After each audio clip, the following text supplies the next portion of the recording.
Hello, hello, hello. Welcome back to the channel and welcome back to a new episode of the podcast.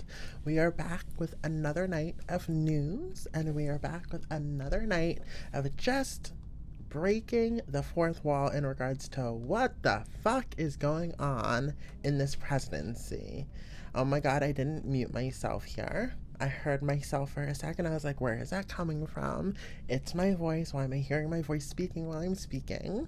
But yeah, we are about to dive into some topics today.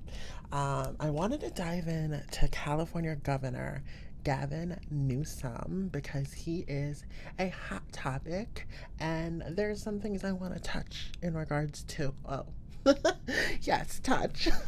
There are some things I want to touch base on about Gavin Newsom because I feel like he is a solid candidate strategically for the next presidential election as a Democratic nominee. So we're going to touch on that today, as well as I wanted to give a short little PSA to the people who are on my social medias. I just want to say, you can comment absolutely anything about me, and it's not going to bother me. You can try and attempt to bully me unsuccessfully, but it won't hurt me. Want to know why? Because I'm sitting here, me, and you can commenting about my appearance, my talk, my this, my that, my politics, but baby, it's not going to hurt me because I'm not apologizing for what? I know I'm always right. I'm on the right side of history. I'm on the right side of human rights. I'm on the right side of respecting human beings. So you can sit in my comments, you can sit on my timelines, and you can do and say whatever you want. But just know the bullying doesn't affect me, and my duty to sit here and report the actual news that is going on that is ruining the United States, like that rotten molded orange, that wig man. So don't, you can continue, but just know it doesn't affect me because I know I'm gorgeous. I know my spirit shines bright, and I know my aura intimidates a lot of people. So the fact that you get to sit here on my comments and just be triggered by me, by looking at me and seeing my face and hearing my voice, it gives me that much more power over you. And you're putting me on a pedestal versus trying to tear me down from one. See how that kind of counteracts what you're doing here? But yeah, go ahead and attempt to bully me because I know I can be the biggest bully back and actually bully you if I choose to. Not that I'm, yeah, bully the bullies. I'm with it. So just know your bullying does not affect me. It empowers me to keep going with what I'm doing in my life because A, I'm educated, I'm gorgeous, and I have a great personality. So hi to my haters out there. Love you. Continue what you're doing because you're just putting me on a higher pedestal. But that was a little PSA I wanted to get out there because there's a lot on my social media and I'm just like, you guys out in Kansas City, bumblefuck Hills Have Eyes Nowhere, sitting with hot dogs and beer in your hand, think you're going to bully me? No, no, no, no, no, not at all. So let's get into today's topic. So what did I want to talk about? I really wanted to dive in to Gavin Newsom. I really wanted to dive into him because I feel we are at a point right now as a decision, as a country, as the Democratic Party, that we need to rally behind someone. Not just someone, but like MAGA and the maggots rally around Trump as a caricature, we need to rally around a caricature of our own. And I feel like that caricature is Gavin Newsom. And we have lost 2 elections. And I'm not saying it's a woman's fault. I'm saying it's our country's fault for not being ready to put a woman in that position. We have lost 2 elections to Donald Trump because we have had women run against him. Not that they are unqualified women to run this country, but because men are ignorant and insecure enough to not think a woman should run this country better than they can. So they don't want to give a woman the opportunity to run this country. So we have to think strategically here. If we are 0-2 against Donald Trump winning with women as our primary candidate of the Democratic Party, we can't run into this 2028 election term with a woman. And I'm saying that through the clearest lens of everything that has happened thus far in the last decade. Yes, I'm saying it decade because it's been 10 years since Donald Trump literally ran down that escalator with his wig and said he was running for president, make America great again, but instead he has filled the swamp, especially in his second term. So speaking strategically, we cannot have a woman run, we cannot have a minority run, and we cannot have someone who represents a demographic of people that isn't what America is represented as. And that is why Gavin Newsom is the perfect caricature of what we need to face as the Democratic Party. Yes, support minorities. Yes, have minorities in your administration, but it has been proven time and time again that our country is not ready for a minority to run this country successfully. So we have to take that into account and not just say, hey, we believe a woman can do it, because the whole country doesn't believe a woman can do it. Even some of the Democrats don't believe a woman or a minority can run this country, and it shows in their support of how they show up for the Democratic Party. So what I'm clearly saying is that Gavin Newsom is the all-American white boy. He is our ticket to taking back this country from the maggots. He is our meal ticket to restoring Roe v. Wade. He is our meal ticket to restoring LGBTQ rights. So before I completely say that, I want to take a dive into his policies. I want to take a dive into him, who he is as a person. But from the front page of the book cover, Gavin Newsom is the all-American white man that we need to, ironically, save this country. We need a white man to save us. And it's the fucking truth. And I don't hate to say it. It's just the truth. And sometimes the truth hurts. Okay? As much as we know Kamala could do it, as much as we know Hillary Clinton could have been a successful president, as much as we know that any of the Democratic nominees that will run in this election could be potentially a great and successful president, we need someone who is the poster and what is it? The baby face? The poster face? Is that what I'm trying to say? The poster face of America. And unfortunately, the poster boy of America is a white man with kids and a wife. That is the American dream. And Gavin Newsom has successfully attained that American dream. So we need to utilize him to get our rights back. He is the one we need to put in the Democratic nominee against Donald Trump, or whatever Republican Trump is going to put in his place to continue his regime in the 2028 election cycle. Why I feel this way is because Newsom has shown some backbone that a lot of Democrats have not shown going up against Trump.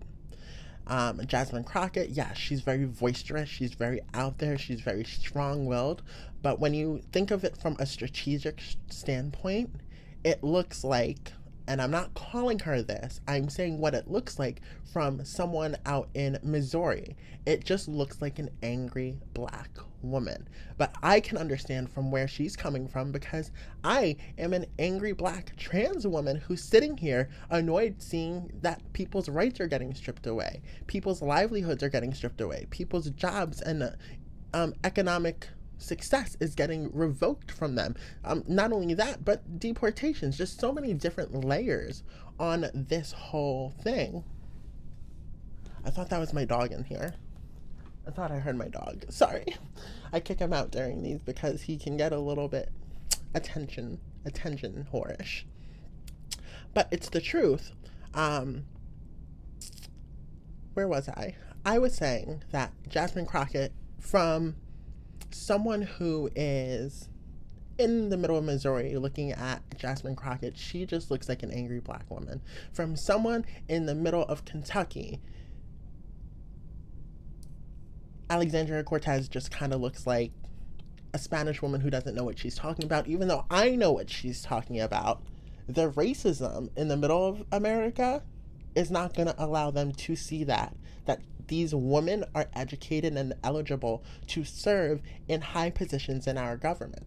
Someone in the middle of Missouri, someone in the middle of Kentucky is not going to see that because they are not educated enough to understand that women can be in prominent positions and succeed and have thoughts, opinions, and policies to make sure that everyone is taken care of in the United States. This is why Gavin Newsom, is a meal ticket. Gavin Newsom is a meal ticket because he represents what middle America thinks America is.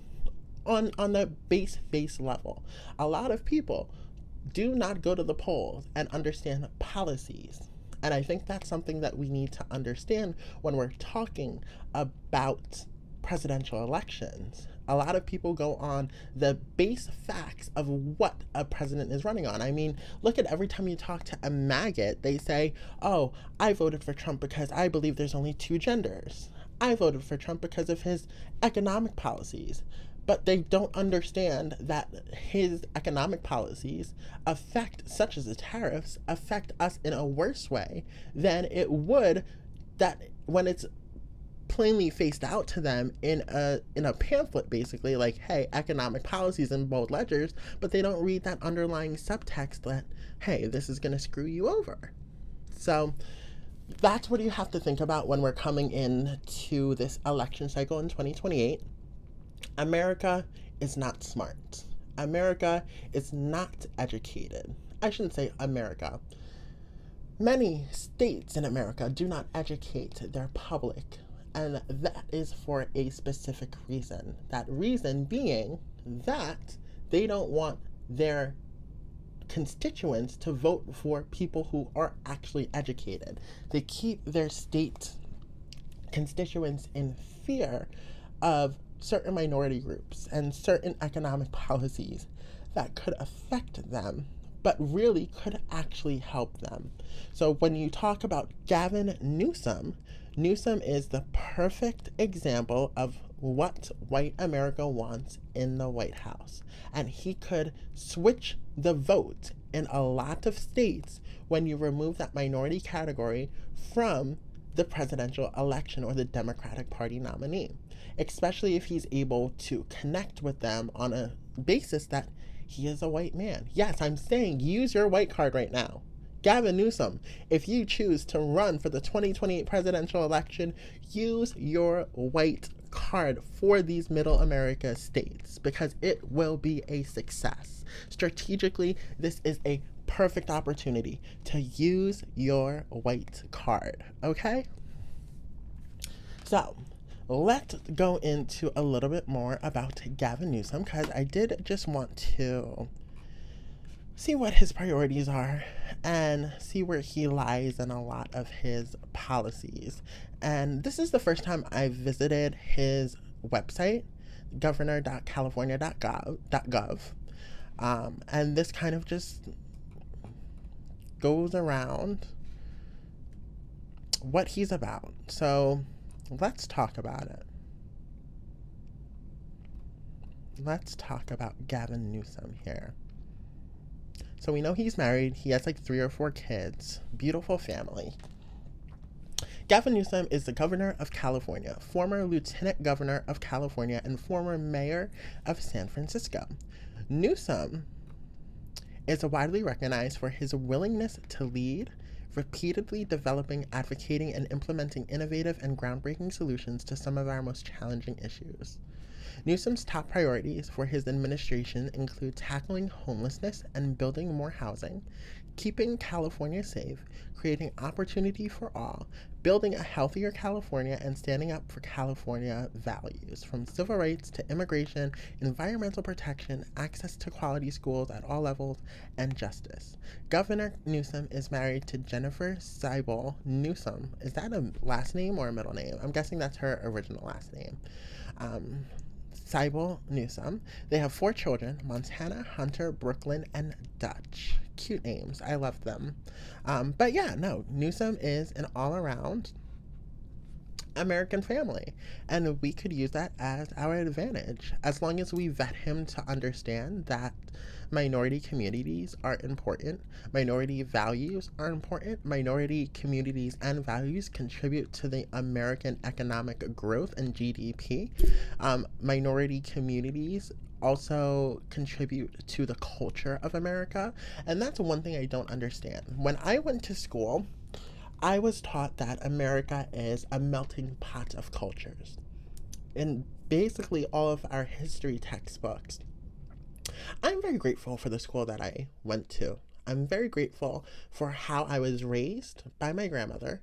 I'm very grateful for how I was educated in my school systems. And I'm very educated and grateful that I had choices in regards to where I wanted to go in my life. And with those 3 factors, it made me such a well-rounded individual. So it makes me question why certain districts and states don't have the same education that I had. I don't think it was a phenomenal, stellar education. I think it also comes back down to me and my willingness to learn about things. But every history class from literally kindergarten until senior year, I've learned that America is a melting pot of cultures, and you can't have America without the cultures that really flooded the lifestyle of what America is today. There's no way you can sit here and say America is not a cultural phenomenon when it's not based on ethnocentrism. I think we have core values that reflect from a Christian point of view, but you also have to understand that those values don't dictate everyone's worth, don't dictate everyone's life in a way where they profess their faith as Christian. I think our law and our religious beliefs should be separate. And I also feel that because of how I grew up and how I was educated, these things that I understand about the law and how religion works and how they need to be separate, and the reasoning as to why they need to be separate, and the reasoning as to why there's separation of church and state in our government and needs to continue being separated, because if intertwined, it creates a very big debacle in a way that could hurt, harm, and literally kill a lot of people. I'm grateful that I was able to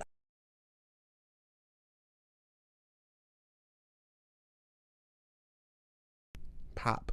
Okay, I think I'm still on here. I'm very grateful that I was able to get the education to understand the values of what American society is. And American society is to respect everyone, love everyone, treat everyone equally, and make sure everyone has a safe space and home to live in within the United States. So that's what I don't get about school systems not providing that standard base for everyone to just be like, hey, this is America. America is the home of everyone's culture, not just one person's culture. So while we dive into Gavin Newsom here, let's take a look at his priorities. So do we want to go to progress?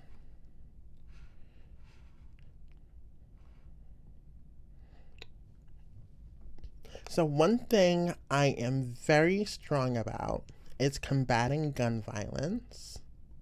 So let's go here.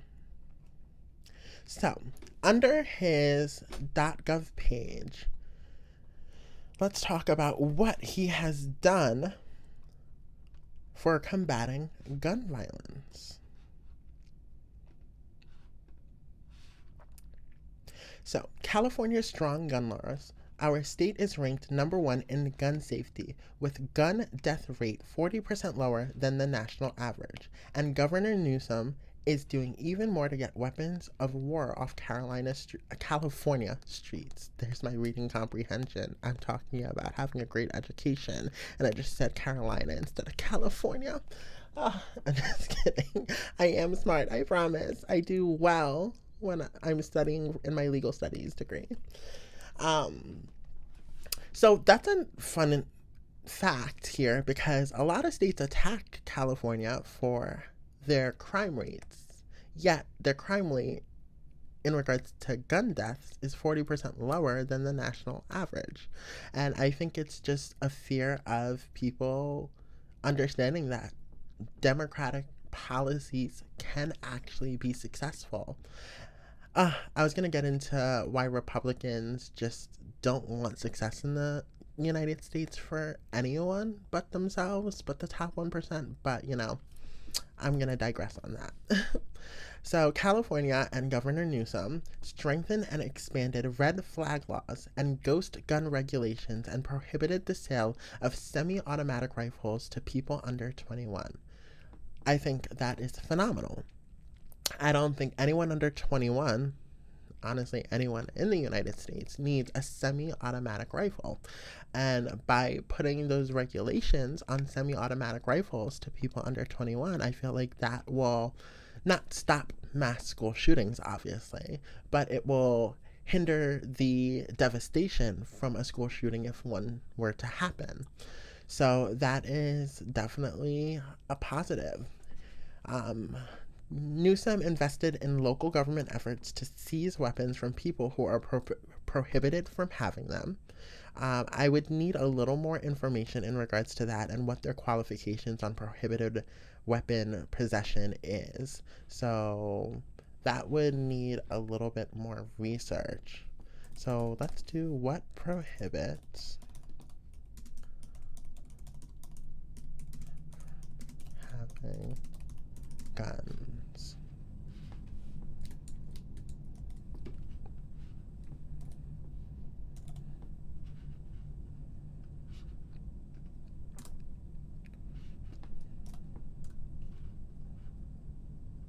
Oh, why does my laptop want to be slow today? Wants to be slow. So, if we're diving into what prohibits Californians from having guns, according to state and federal laws, criminal convictions such as felonies and certain misdemeanors, and juvenile convictions. Some offenses committed as a juvenile can also restrict gun ownership until the age of 30. Court orders, such as restraining orders or protective orders, or red flag laws, which we just discussed, also known as gun violence restraining order, allows family members, law enforcement, and others to petition a court to temporarily remove someone's firearms if they are deemed dangerous. Mental health. Individuals who have been involuntarily committed to a mental health facility. That's a strong word because you have to think of involuntary. Found mentally incompetent to stand trial and found not guilty by reason of insanity are prohibited from owning or possessing guns. I think mental health is such a big opportunity for our whole country to understand how mental health can affect someone and the effects that it has on someone in regards to owning and possessing a weapon, a dangerous weapon like a gun. When we talk about mental health, especially those involuntary committed. I just don't feel that people who have mental health issues that are not taking the right steps to address them should not have weapons of destruction in their hands or in their home. Yes, I do believe in the Second Amendment. I do believe people do have rights to have guns to protect themselves, but sometimes the right to protect yourself does not mean that you have the right to ignore your mental health and affect and potentially hurt other people because you're not taking your mental health serious. So when it comes to the Second Amendment, I think there are guidelines and restrictions that states, and actually, not even states, I think it should go federally, that the federal government should implement, saying, hey, we're here to protect people. You have a right to own a gun, but you have a right to own it responsibly. So other factors are substance abuse, age restrictions, and dishonorably discharged from the military, people who have renounced U.S. citizenship, and certain non-citizens such as undocumented immigrants or those on non-immigrant visas and less exempt. Oh, I thought we were just so pro-immigrant in California, right? No, they actually have laws that are here protecting Californians and Americans from undocumented immigrants who decide to have guns in their possession. So it's not such a blanket statement. It seems like he, as governor, is really taking the initiative to say, hey, this is what we can do in California, so that way we can protect Americans. So, gun laws, from what I'm seeing on his website and how the laws work in California in regards to red flag laws and things of that nature, I think that's a big win. I think he can run on that. I think he can run on his statistic that's on even his website and probably so many other websites, that gun crime and gun death rates are 40% lower than the national average in other states. So that is a big positive for me in regards to Governor Newsom for becoming the Democratic nominee. And I think when you're strategically running for president, which you should do, Governor Newsom, I think you need to paint it as, I support your right to own a gun, but I support your right to own it responsibly. I support your right to not hurt people intentionally because you're not taking care of yourself. I support your right to own a gun. I don't support your right to hurt other people or put other people in danger and harm. I think that puts across a point saying, I believe in the Constitution, but I believe the Constitution has restrictions when it comes to the safety of our very current day and age and what is available to people at certain stages, such as semi-automatic rifles. No one under 21 should own a semi-automatic rifle. And I think there is a fine threshold that he can really touch middle America and,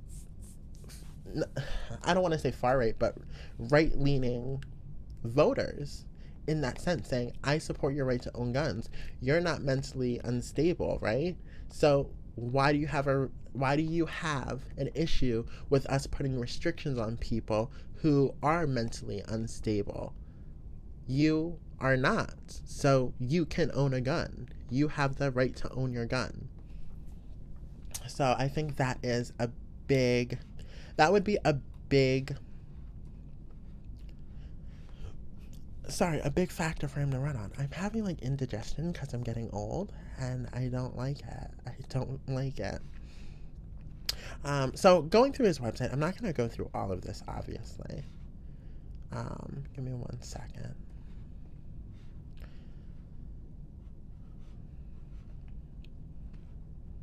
So that's one thing I'm definitely sold on with Governor Newsom.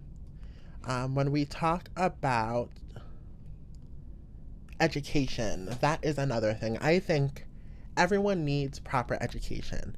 Everyone needs truthful education. History that is able to be taught in our school systems in a way that our kids can understand it. If they don't understand it, they can have extra help, and if they need extra help, it is available to them because we are funding our schools with our tax dollars through a way that allows teachers to actually do their job and teach. So when it comes to his website, he kind of outlines what his plan is and what his progress is coming from the K through 12 education. And instead of dismantling our Department of Education like WIG is doing, Newsom is saying we want to enhance it in a way that puts parents first and gives the choices about how to care for their child's education. So, Governor, let's see some of the progress he's made in California. Added a whole new grade to public school for 4-year-olds. I mean, I don't think 4-year-olds need to go to school, but if you want to be bougie about it, go ahead. I think daycare is good enough. But that's another thing. We need to work on the ability to have parents have daycare at a low and affordable cost. Not free, but low and affordable cost. That is something we need to work on at this country. If we can make it free, perfect. But nothing in this country is free. So that's why I say low and affordable cost for daycare for working adults that have a job that they need to go to provide for their child. He expanded after-school and summer education programs. Cool. Helped schools in California transition to the community school model with wraparound mental health, social, and family services. I think that is very important. It is very important for a child to have mental health services, social services, and family services that interact with their families to have a strong base not only at home, but a strong trusting base within the school itself, with teachers, with guidance counselors. I was very, very lucky to have guidance counselors, especially during like my last few years of school where I was kind of tapping out a little bit. I was very lucky to have guidance counselors and teachers that are like, hey, stay on track, you're almost done. And teachers and guidance counselors who actually cared about my success, whether they wanted me just out of the school or wanted me to actually succeed. It was, I may have put up a front that I hated it, but in the long run, looking back, having those people keep me on track was the best way to get me where I am today and studying to be a lawyer. And then in regards to like the mental health aspect of it, I think kids have such a wide range of potential issues when it comes to mental health, especially with our internet and how easy it is to access social media and how easy it is to feel inadequate around others, let alone others on social media posting their lives. Kids are not formulated to understand that social media and online presence is not reality, and it's good to have the mental health aspect of it in our school systems, so that way we can address the reality of the situation versus the facade that people put up online, I should say. And in regards to like mental health and things like that, it's not just tackling the facade of life. It's tackling the truth, the raw truths of life. When a kid has an opportunity to get to a mental health professional within a school that is not designated outside of a school where they need to make appointments and drive there and get there, a mental health professional inside of a school is beneficial because it's like, hey, I can make an appointment with my mental health physician inside of my school, and I don't need to make accommodations to get there. I think it's very important for mental health professionals to be in every school because it allows a kid an opportunity to deal with their raw emotions, whether they're going through homelessness, because kids go through homelessness and that does affect them, whether they're going through food deprivation, that affects kids in school, whether they're going through LGBTQ plus questioning issues. There's just a plethora of things that can be discussed with mental health professionals inside of a school. And with the mental health professionals, there could be a network on how to help kids in schools. So I'm very big on mental health professionals, social services, and family services being available within a school rather than outside help where accommodations need to be set up. So he also established reading difficulty screenings, including dyslexia, for all K through 2 students, boosted early literacy supports, invested billions for teacher preparations, set up Cali Kids Career Savings Account with up to $1,500 for every vulnerable student. Why couldn't I say that word? Strengthen pathways to career opportunities and address longstanding equity gaps. These are more issues that I would have to dive deep into because this is just stating the progress he made and not how he made it with his position as governor. So, yeah. I wonder how... It says he increased government spending or funding for schools, right? That's what it just said. Increase special education funding.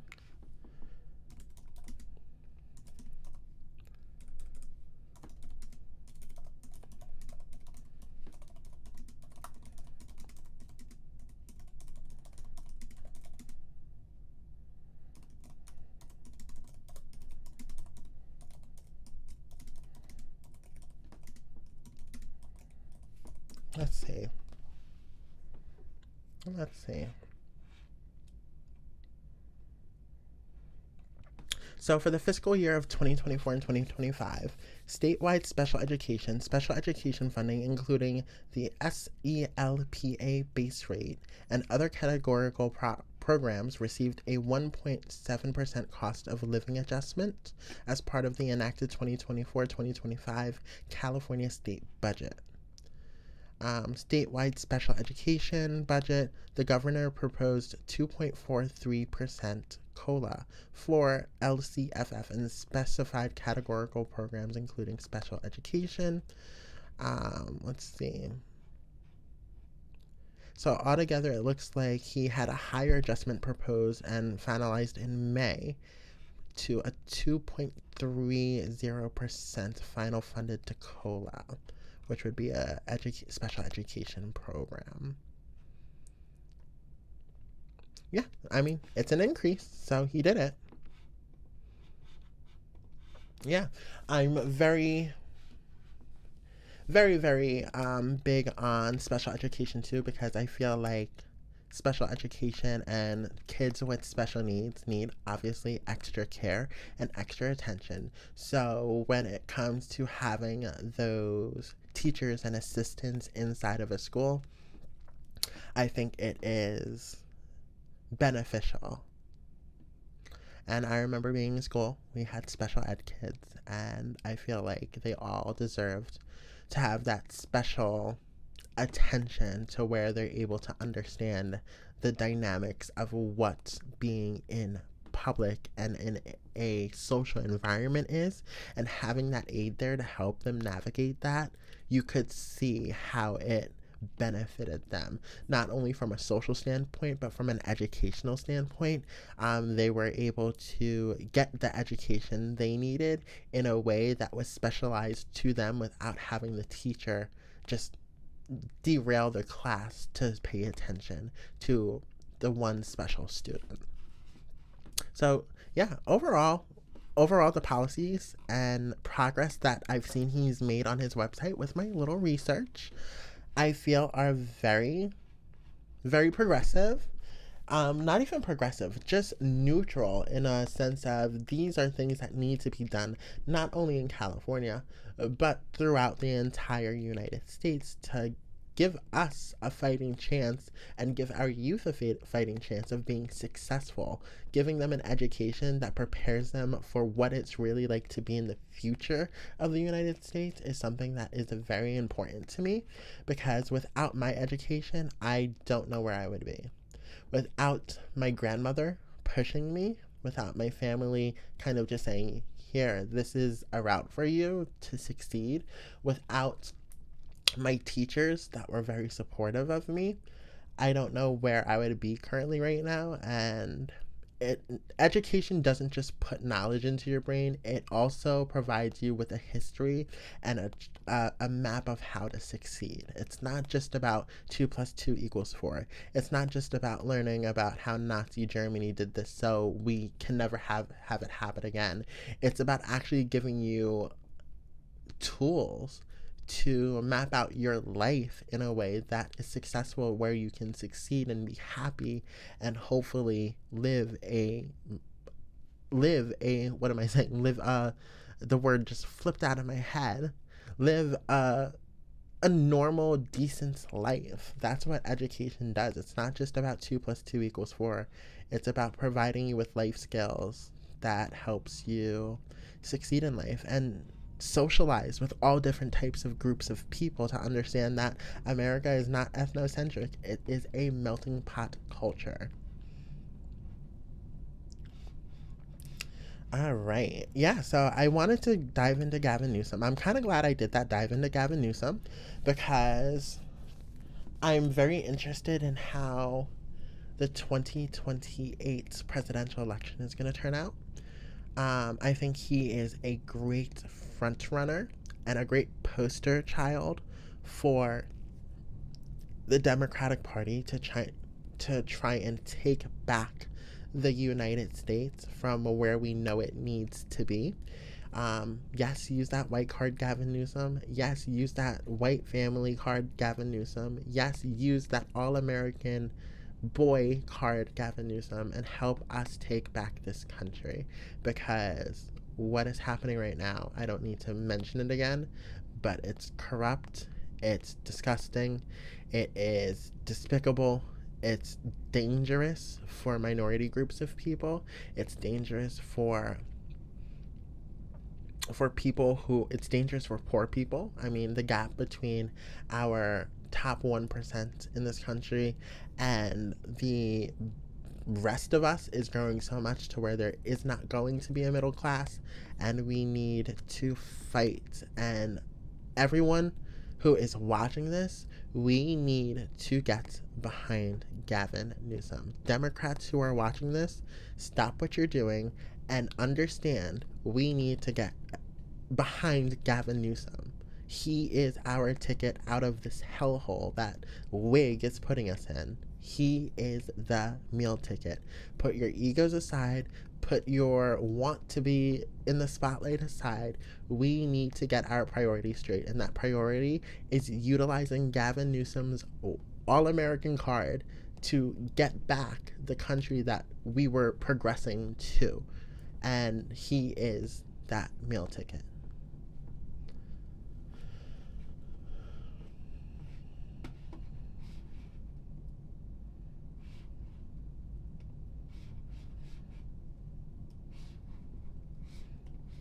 All right, what are we doing now? We're going into, I wanted to go into this because this is actually very scary, what's going on in our government right now. So I read an article. One second. I'm pulling it up here.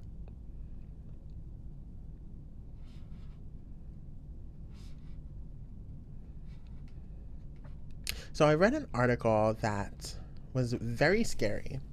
And it's the Trump administration going after healthcare. Again, what's new? But this time it's against youth healthcare. It's against youth who are trans. And from now on, what I'm going to say for youth healthcare or healthcare in general regarding the LGBTQ community, I'm just going to call it rainbow care, because I don't want it to get flagged on any of my platforms, because every time you talk about anything LGBTQ plus related, it gets flagged now, and it's just, it ruins the traffic to your channel or your social media, where you're trying to put out that these issues are important, and the government is trying to stop healthcare from being given to human beings. They did it with Roe v. Wade, and they're continuing to try and gut healthcare from senior citizens to LGBTQ plus people. It's just atrocious what's going on here. So, when we talk about healthcare now regarding rainbow care, that is what I'm going to call it. So let's get into this. The Trump administration has ramped up its attacks on gender-affirming care as young people are identifying as transgender at a higher rate than their older counterparts. T Americans have been made a target of President Whig's second presidency since his first day in office, when he issued an executive order declaring the United States only recognizes two sexes, male and female. Since returning to the White House, the president has made more than 300 attacks against the LGBTQ plus people. Isn't that insane? Isn't that literally targeting a group of people? 300 attacks against a group of people? That's giving discrimination. Like, that's literal discrimination. And we're sitting here, and thank God we have advocacy groups like GLAAD, like fighting back against the policies that Trump is trying to implement. But what I'm going to talk about here is actually very scary, and they always start with the kids. That is what I'm going to say. The Republicans always start with, we're caring about kids, but instead, the kids is just a doorway into forcing more action against adults and controlling what adults do with their own bodies and lives. Initially, it's about kids, but it's never about kids. It's about controlling everyone. So, the Trump administration's attacks against gender-affirming care in particular has ramped up this week amid a new analysis showing that 2.8 million Americans aged 13 or older identify as transgender. I feel like that's a lot of Americans, but in the grand sense of things, it's kind of not. Of that group, more than 3/4 are under 35 years old and 1/4 are between 13 and 17, suggesting more young people are likely to identify as transgender compared to their older counterparts. And that scares the F out of our boomers. It just does. In a direct onslaught on trans youth, the Justice Department issued a subpoena to the Children's Hospital of Philadelphia demanding records related to minors' gender-affirming care. This is what is scary. Our government is looking to get into your health history. Our government is looking to intrude into your personal health records. And it's starting with kids. So what happened, Republican Party, to allowing parents to choose what's best for their kids? Oh, right, there's certain criteria and parameters that you have to set for that, correct? So as long as parents can make their decisions under your guidelines, pick a lane. Choose a struggle. Choose what you want. Do you want parents to have full autonomy over their kids, or do you want to have full autonomy over kids' decisions? And right now it's really murky to the point where it's looking like you, the Republican Party, wants full autonomy over children. That's weird. It's weird. It's so weird. But yeah, so it's a direct onslaught on minors' gender-affirming care. So Pam Bondi, the Attorney General, subpoenaed and asked hospitals to produce documents that identify which patients were prescribed puberty blockers or hormone therapy, records related to diagnosis that form the basis for prescribing these treatments, and documents related to informed consent and parental authorization. That is insanity. Imagine our government. We're saying we want less government, but now the government is intruding on not adults, but kids, children's health records. That should scare you. You want, as a private citizen, you want to make sure that your health records that you are going through, that you have documented with a private physician, are yours and yours only. Why does our government have the right to subpoena these records and documents from children? from hospitals and medical buildings and professionals. Why does the government feel the need that they have the right to access this information? It's a complete violation of personal law. It's a complete violation of state laws, and it's a complete violation of personal privacy protections. And yet, the government, Pam Bondi, and the Department of Justice and this Trump administration is sitting here in your faces saying, we want what we want, and we are going to get what we want. No matter what it is, even if it's your child's health records, we want them, and we have the right to access them because we do what we want. This is scary, and I'm saying it again. It starts out with the children. Let's care about the children, but it's not about the children. It's about getting the foot in the door to control you as an adult. It's about getting the foot in the door to control you as a human being and making sure that you are running by the playbook of what this administration wants for you as an adult, not for what you want for yourself. This is who the maggots voted in office. You voted in disgusting, despicable human beings, evil human beings that want to not only control you, but control your kids and get access to their personal health records. Are you okay with that? Are you okay with the government subpoenaing and being able to get your children's health records? Because that's what you voted for. Ugh. So disgusting. So disgusting. It infuriates me.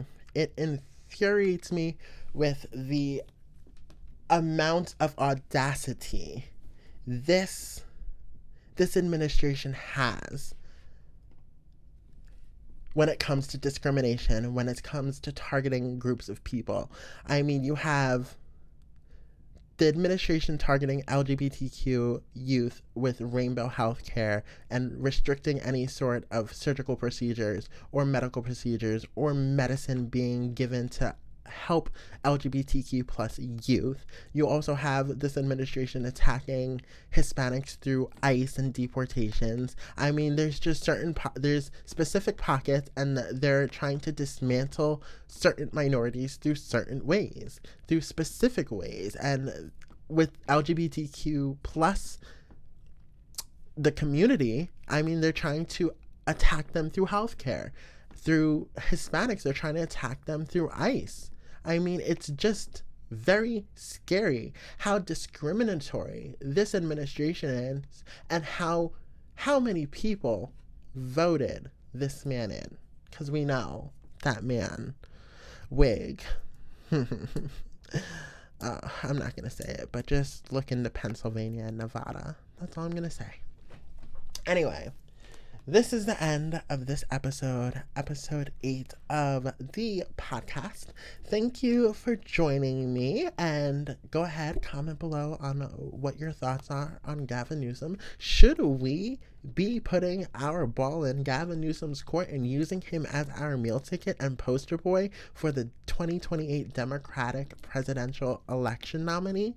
I think we should. And every Democrat needs to get behind it right now. We need to unite, reform, and put a strategic way in getting some of the right-leaning votes on our side. Because this is not...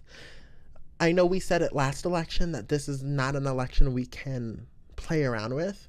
But the 2028 election, we cannot play around with. Because it's either going to be a continuation of the Trump regime or finally a new day in America where we can actually live and breathe with our equality and our rights. So we need to get behind Gavin Newsom. We need to make sure Gavin Newsom comes correct in how we want this country run, and make sure that he is running for the people, unlike Wig, who is running for himself and corruption. So let's do it. Let's get behind Gavin. Let's get behind Gavin, and let's change this effing country and the trajectory it's going down. Anyway, guys, thank you for joining me, and I'll catch you on the next episode.